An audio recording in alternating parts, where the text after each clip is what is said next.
Joints के बाद हमारे पास जो कुछ पॉइंट्स यहाँ पे रह गए हैं स्केलेटल सिस्टम के, उसके बाद हम लोग डिसऑर्डर्स के बारे में बात करेंगे and then we will move to muscular system वाला चैप्टर या फिर टॉपिक जो कि लोकोमोशन एंड मूवमेंट का ही पार्ट है।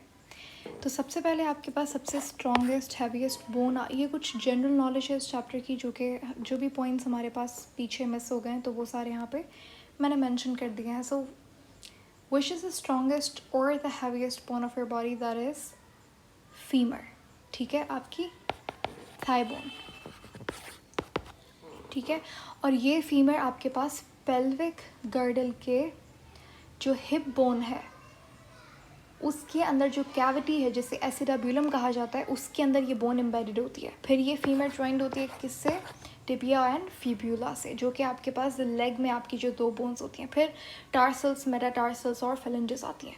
ठीक है, पूरा यही स्ट्रक्चर था पेल्विक गर्डल से लेकर आपके फेलेंजेस तक। लेग का या फिर आप बोल सकते हैं जब हाइंड लिम्स का स्ट्रक्चर की बात आती है। उसके बाद आपके पास शोल्डर के अंदर कौन सा कैविटी होती है? देखें, शोल्डर जिसको आप पेक्टोरल गर्डल कहते हैं उसके अंदर होती है ग्लेनोइड कैविटी। ठीक है, ग्लेनोइड कैविटी। और जो हिप जॉइंट है या फिर जो पेल्विक जॉइंट है वहाँ पे जो कैविटी है वो है एसिटाब्यूलम। ठीक है, हिप बोन को इनॉमिनेट बोन भी कहा जाता है। इनॉमिनेट निकला नेमलेस बोन से, क्योंकि हिप बोन जो है वो एक बहुत बड़ी सी बोन है जो कि बनी हुई होती है 3 बोन से। कौन कौन सी 3 बोन्स होती हैं हिप बोन में? इलियम, इस्चियम और प्यूबिस। तो ये 3 बोन्स मिलकर बनाती हैं हिप बोन। तो इसीलिए हिप बोन का कोई एक्चुअल नाम नहीं है, तो इसीलिए इसे इनॉमिनेट बोन कहा जाता है। एक और क्वेश्चन है कि आपके पास शिन बोन जो होती है वो किसे कहते हैं? तो टिबिया जो है, लेग में जो टिबिया होती है फिबुला के साथ जो कि फीमर से कनेक्टेड होती है, तो टिबिया को शिन बोन कहा जाता है। ठीक है, इमेच्योर बोन जो होती है, यानी कि वो बोन जो कि अभी कम्प्लीटली मेच्योर नहीं हुई, तो उसमें आपके पास एक उसके एंड में, यानी कि देखें ये बोन है, इसका ये पार्ट कहलाएगा डायाफाइसिस। ये है एपिफाइसिस, और बीच में आप ये जो देख रहे हैं जहाँ पे बोन थोड़ी सी बेंट होती है इस जगह पे, ये है मेटाफाइसिस। ठीक है, 3 पार्ट्स में हमने बोन को डिवाइड किया। बीच वाला डायाफाइसिस जो कि आपके पास कॉम्पैक्ट बोन होती है, बीच में मेटाफाइसिस होता है जो जहाँ पे बोन बेंट होती है। तो ये जो एंडिंग है बोन की ये कहलाती हैं एपिफाइसिस। एपिफाइसिस को स्पंजी या फिर कैंसिलस बोन भी कहा जाता है। अब आपके पास जो इमेच्योर बोन होती है उसमें यहाँ पे इस तरीके से एक ग्रोथ प्लेट होती है जिसे एपिफाइजियल प्लेट कहा जाता है। बस यही पॉइंट था कि आपके पास ग्रोथ प्लेट को एपिफाइजियल प्लेट कहा जाता है, और ये इमेच्योर बोन्स के अंदर प्रेजेंट होती है। इसका काम होता है डिविजन करवाना सेल्स की तेज़ी से। कैल्सिफिकेशन यानी कि deposition of calcium in the bones, इसका दूसरा नाम क्या है? Ossification. It's the same thing.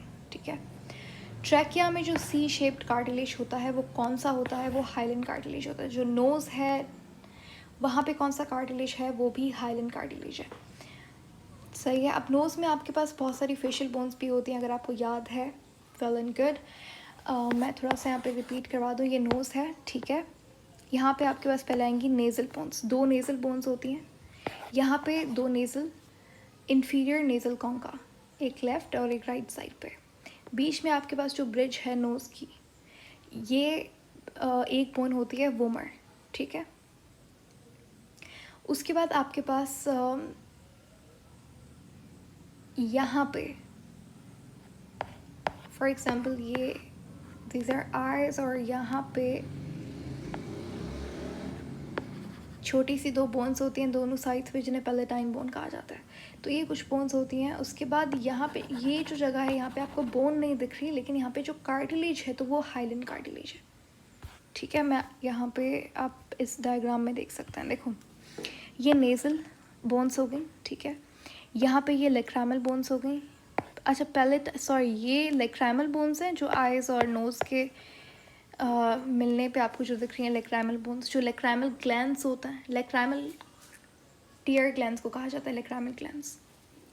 तो खैर ये लेक्रामल बोन्स हैं। तो लेक्रामल ग्लैंड से आप याद कर सकते हैं। पैलेटाइन यहाँ पे होती है, पैलेटाइन यहाँ पे होती है। ये वोमर है, ये इंफीरियर नेज़ल कॉन्का। या जो ग्रे में आप देख रहे हो ये बोन नहीं है, ये कार्टिलेज है। समझ आया? तो ये कौन सा कार्टिलेज है? तो ये हाइलन कार्टिलेज है। ओके एंड या तो ये दैट्स इट। ये वाला पॉइंट क्लियर हो गया होगा आई होप। उसके बाद आपके पास देखें ऑस्टियोसाइट क्या है। जो आपके पास बोन सेल है वो ऑस्टियोसाइट कहलाता है, ठीक है। ऑस्टियोसाइट कैसे बनता है? जब ऑस्टियोब्लास्ट एक कैविटी जिसे लेक्यूना कहते हैं, ठीक है, उसके मैट्रिक्स में जब ऑस्टियोब्लास्ट ट्रैप हो जाता है और वहीं पे उसकी ग्रोथ होती है, वो मेच्योर होता है, तो वो ऑस्टियोसाइट कहलाता है। ऑस्टियोसाइट्स जो है वो मेच्योर बोन सेल्स होते हैं, they are mature bone cells. Osteoblast जो है वो इमेच्योर बोन सेल्स है और ये बनाते हैं ऑस्टियोसाइट्स, ठीक है। अब ऑस्टियोब्लास्ट जो है इसको कौन बनाता है? इसको बनाता है ऑस्टियोजेनिक प्रोजेनिटर सेल्स और ये जनरेट होते हैं एम्ब्रियोनिक स्टेज में। क्या होता है कि आपके पास जो बोन बनता है, जो ऑस्टियोसाइट्स बनते हैं नए, वो कार्टिलेज से बन रहे होते हैं। तो कार्टिलेज को इसीलिए हम लोग कार्टिलेज को there's a प्रॉपर टर्म उसके लिए। बेसिकली बोन जो है वो कार्टिलेज से बन रही होती है, तो कार्टिलेज आपके पास कन्वर्ट होता है सॉफ्ट बोन में, फिर हार्ड बोन बनती है। तो खैर कार्टिलेज से बोन जनरेट हो रही है, ठीक है। अच्छा, ऑस्टियोब्लास्ट जो मेच्योर बोन सेल है वो ऑस्टियोसाइट है। किससे बन रहा है? ऑस्टियोब्लास्ट से। ऑस्टियोब्लास्ट किससे ओरिजिनेट हो रहा है? ऑस्टियोजेनिक प्रोजेनिटर सेल से, ठीक है। समझ लो एक तरीके का पेरेंट सेल है ऑस्टियोसाइट का एंड ऑस्टियोब्लास्ट का। उसके बाद आपके पास जो जॉइंट है हिप बोन में, उसका नाम क्या है? उसका नाम है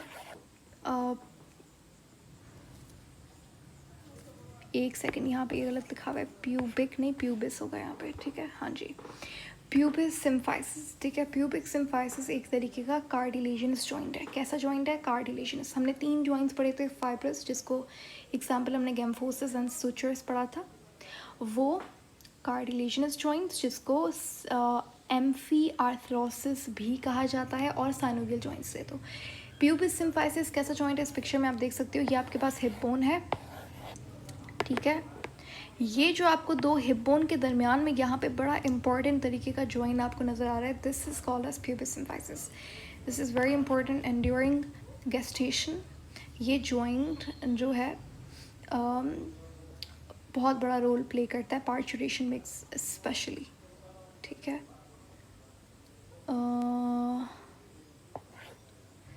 और ये जो जॉइंट्स हैं यहाँ पे, ये प्यूबिस सिम्फाइसिस नहीं है, ये आपके पास सैक्रोइलियक जॉइंट्स हैं। इलियक इसलिए लिखा है क्योंकि जो इलियम बोन है यहाँ पे वो यहाँ पे प्रेजेंट है, ठीक है। तो ये आपके पास सैक्रम है, ये कॉक्सिक्स है। तो सैक्रम और इलियम के दरमियान में, ये इलियम है, इलियम के दरमियान में जो जॉइंट होगा वो सैक्रोइलियक जॉइंट है। ये सिम्फाइसिस नहीं है, सिम्फाइसिस ये है जो कि 2 हिप बोन्स के दरमियान में है, प्यूबिस सिम्फाइसिस, और ये एक कार्टिलेजिनस जॉइंट है, ठीक है।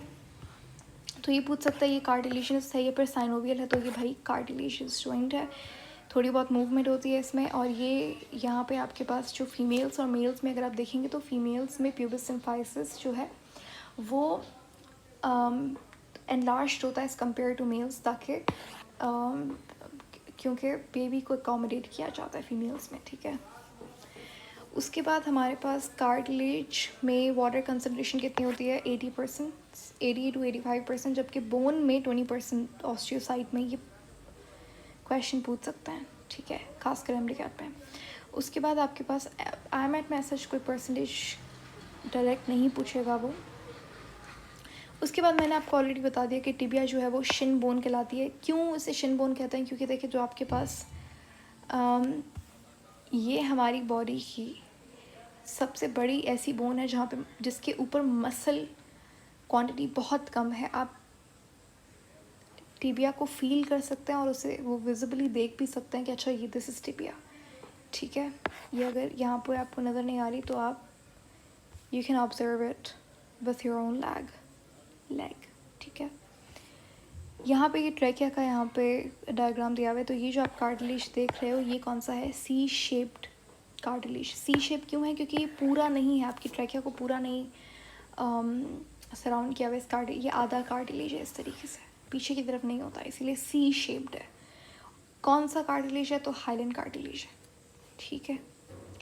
पहला वाला कार्टिलेज जैसे आप देख रहे हो, इसकी शेप थोड़ी सी डिफरेंट होती है, ये सी शेप नहीं होता है, इसे क्रिकॉइड कार्टिलेज कहते हैं। और ये ऊपर आपका जो लेरिंग्स जहाँ पे होता है, ये थायराइड कार्टिलेज होता है यहाँ पे, ठीक है। और ये दोबारा से जॉइंट्स के बारे में थोड़ी सी इन्फॉर्मेशन दी हुई है। यहाँ पे आप देख सकते हो कि नी जॉइंट है, यहाँ पे ये टिबिया दिख रही है आपको, यहाँ पे फीमर है, जैसे थाई बोन जो होती है, यहाँ पे आपका पेटिला है, नी कैप जिसे कहते हैं। तो ये जो आप देख रहे हो, ये कार्टिलेज की बनी हुई डिस्क है, जो कि दो बोन्स के दरमियान में प्रेजेंट है पेटिला पे, ठीक है। ये नी जॉइंट है आपका। इस कार्टिलेज की कार्टिलेजिनस पैड को क्या कहेंगे, मेनिस्कस कहेंगे, ठीक है। उसके बाद अब यहाँ पे ये दोबारा से वही चीज़ें रिपीट हो रही हैं कि ये बस पिक्टोरियल फॉर्म में दिखाया गया। ये जो रिस्ट जॉइंट है आपके पास, जो रिस्ट रोटेट करती है, ये पिवट जॉइंट है। यहाँ पे इलिप्सॉइड जॉइंट भी होता है। और ये जो आप नहीं कहते हैं, ये वाली जो मूवमेंट है, ये पिवट जॉइंट है, यानी कि यूनी डायरेक्शनल मूवमेंट होगी और थोड़ी बहुत यहाँ पे रोटेशन भी होगी, ठीक है। और ये यहाँ पे लिखा हुआ है, देखो जो रिस्ट में रोटेशन वाली मूवमेंट हो रही है वो पिवट जॉइंट की वजह से, ठीक है। लेकिन जो रिस्ट अप डाउन मूव कर रही है वो एलिप्सॉइड, जिसका दूसरा नाम क्या है, कॉन्डिलॉइड जॉइंट, वो है। थंब जॉइंट आपके पास कौन सा जॉइंट है, ये आप देख सकते हो, सैडल जॉइंट है, ठीक है। उसके बाद ये जो वर्टिब्रीज के दरमियान में जो आपको डिस्क दिख रही है, ये है वर्टिब्रल डिस्क, जिसे इंटर वर्टिब्रल डिस्क भी कहा जाता है, एक ही बात है, ठीक है। इंटर वर्टिब्रल यानी कि वर्टिब्रीज के दरमियान में, इंटर यानी कि बिटवीन। अब वर्टिब्रीज के दरमियान में आपको फैसेट जॉइंट भी दिखता है, लेकिन ये जो डिस्क है, जो कार्टिलेजिनस डिस्क है, ये आपके पास कार्टिलेजिनस जॉइंट और ग्लाइडिंग जॉइंट, ये दोनों आपके पास प्रेजेंट होता है वर्टिब्रीज के दरमियान में, पहली बात। दूसरी बात ये कि यहाँ पे फैसेट जॉइंट प्रेजेंट होता है। अब क्या होता है, कभी कभी आपके पास अगर ये जो डिस्क है, ये डिस्क अपनी तरह जगह से अगर हिल जाए, अपनी पोजीशन से हिल जाए, तो एक्सट्रीम लेवल ऑफ पेन देखने को मिल सकता है। वो कंडीशन कहलाती है स्लिप डिस्क। और इसके पीछे रीज़न कई कुछ भी हो सकता है, इंजरी, कोई भी स्टंट, या फिर रॉन्ग बॉडी पोस्चर, इस तरीके से, ठीक है, या एज। तो होता क्या है कि आपके पास ये जो डिस्क है, इसका अगर आप इंटरनल स्ट्रक्चर देखेंगे तो इसके पास एक आउटर कार्टिलेजिनस रिंग होती है और नीचे एक इनर रिंग होती है।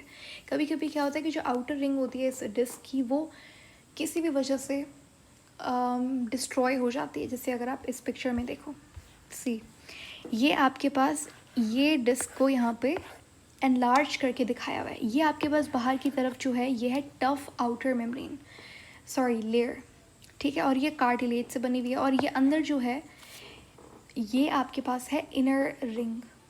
ये आउटर रिंग है, ये इनर रिंग है। आउटर रिंग स्ट्रॉन्ग होती है, टफ होती है, इसका नाम है एन्यूलस फिब्रोसिस। और जो अंदर वाली रिंग है, ये नाम आपको याद करने की ज़रूरत नहीं है, लेकिन जिस मैं एक्स्ट्रा इन्फॉर्मेशन के यहाँ पे बता रही हूँ कि बाहर वाली रिंग का नाम क्या है, एन्यूलस फिब्रोसिस। ये कार्टिलेज की बनी हुई है।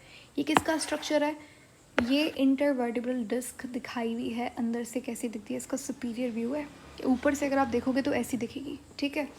और अंदर जो आपके पास जेली लाइक सब्सटेंस आपको दिख रहा है, ये इनर रिंग बनाने का काम करता है। इसे हम कहते हैं nucleus pulposus. This is a soft jelly like centre, ठीक है।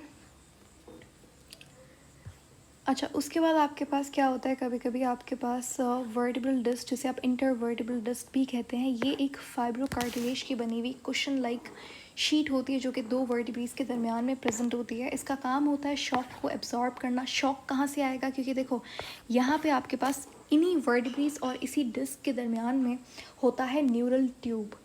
न्यूरल ट्यूब के अंदर होती है स्पाइनल कॉर्ड, जिसको वर्टिब्रीज प्रोटेक्ट कर रही होती है। और इस स्पाइनल कॉर्ड के सराउंडिंग में होता है बहुत सारा फ्लूइड, जिसे CSF यानी कि सेरेब्रोस्पाइनल फ्लूइड कहा जाता है।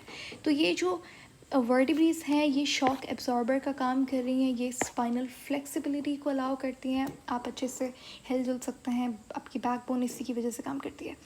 तो हर डिस्क में एक आउटर रिंग होती है, जो कि टफ आउटर रिंग होती है, एन्यूलस फिब्रोसिस, और एक soft gel like inner core होता है, जिसे न्यूक्लियस पल्पोसिस कहते हैं। ये जो डिस्क है, ये आपको मूव करने में, मैकेनिकल लोड उठाने में, हर चीज़ में हेल्प करती है। और ये कभी कभी किसी वजह से डीजनरेट भी हो सकती है, स्पेशली विथ एज, ठीक है। आगे हम इसी के रिलेटेड डिसऑर्डर्स के बारे में डिस्कस करेंगे कभी कभी। आपके पास ये जो डिस्क है, इंटरवर्टिब्रल डिस्क जो हमने पढ़ा, इसका जो आउटर टफर रिंग अभी हमने जो देखी ये वाली, ये डीजनरेट कर देना शुरू कर देती है, ठीक है। मेनली ज़्यादातर केसेस में एज की वजह से होता है। तो ये जो एन्यूलस फिब्रोसिस है, बाहर वाली टफ रिंग, ये डीजनरेट हो जाती है। तो इस कंडीशन को हम कहेंगे